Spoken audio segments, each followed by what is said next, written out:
বন্ধুরা, আজকে আমরা যে গল্পটি পড়ব সেই গল্পটির নাম ঋণ পরিশোধ। লিখেছেন মোহাম্মদ নাসির আলী। চলো আমরা শুরু করে দিই। তখন বাদশাহ আকবরের রাজত্বকাল, অর্থাৎ আমরা কিন্তু সবাই বাদশাহ আকবরের নাম শুনেছি।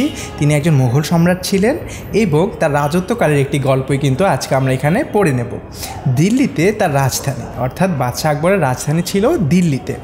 ইতিহাসে নিশ্চয়ই পড়েছ বাদশাহ আকবর খুব বুদ্ধিমান ছিলেন, রাজ্য চালাবার দক্ষতাও তার যথেষ্ট ছিল। অর্থাৎ আমরা কিন্তু সবাই জানি, ইতিহাসে পড়েছি বাদশাহ আকবর খুবই বুদ্ধিমান একজন লোক ছিলেন এবং রাজ্য চালাবার জন্য যে দক্ষতাটি প্রয়োজন সেটিও তার যথেষ্ট ছিল। যদিও নিজে তেমন বিদ্বান ছিলেন না, তবুও বিদ্বান ব্যক্তিত্বকে যথেষ্ট কদর করতেন তিনি। অর্থাৎ নিজে তেমন তিনি শিক্ষিত ছিলেন না, কিন্তু সকল শিক্ষিত ব্যক্তিত্বকেই কিন্তু তিনি যথেষ্ট কদর করতেন, সমাদর করতেন। গুণী বিদ্বান বুদ্ধিমান লোকদের জাতি ধর্ম বর্ণ বিচার না করে নিজের দরবারে এনে তিনি পরম সমাদরে ঠাঁই দিতেন। অর্থাৎ কেউ যদি গুণী বিদ্বান কিংবা বুদ্ধিমান হতো, তখন কিন্তু তিনি আর জাতি ধর্ম বিচার করতেন না। জাতি ধর্ম বিচার না করেই কিন্তু তিনি তার নিজের দরবারে তাদেরকে পরম সমাদরে ঠাঁই দিতেন।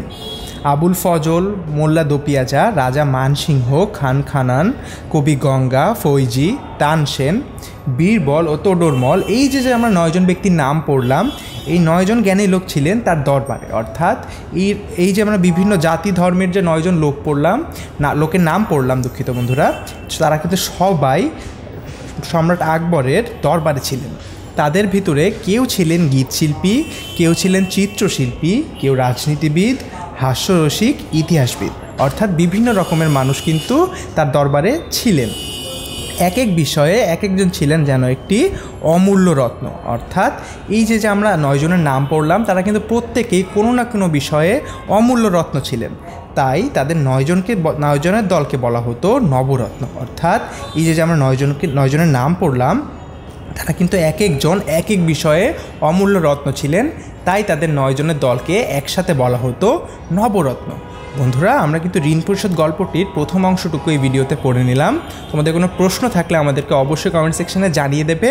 আমরা যথাসাধ্য চেষ্টা করব তোমাদের প্রশ্নের সমাধান দিতে। ধন্যবাদ বন্ধুরা।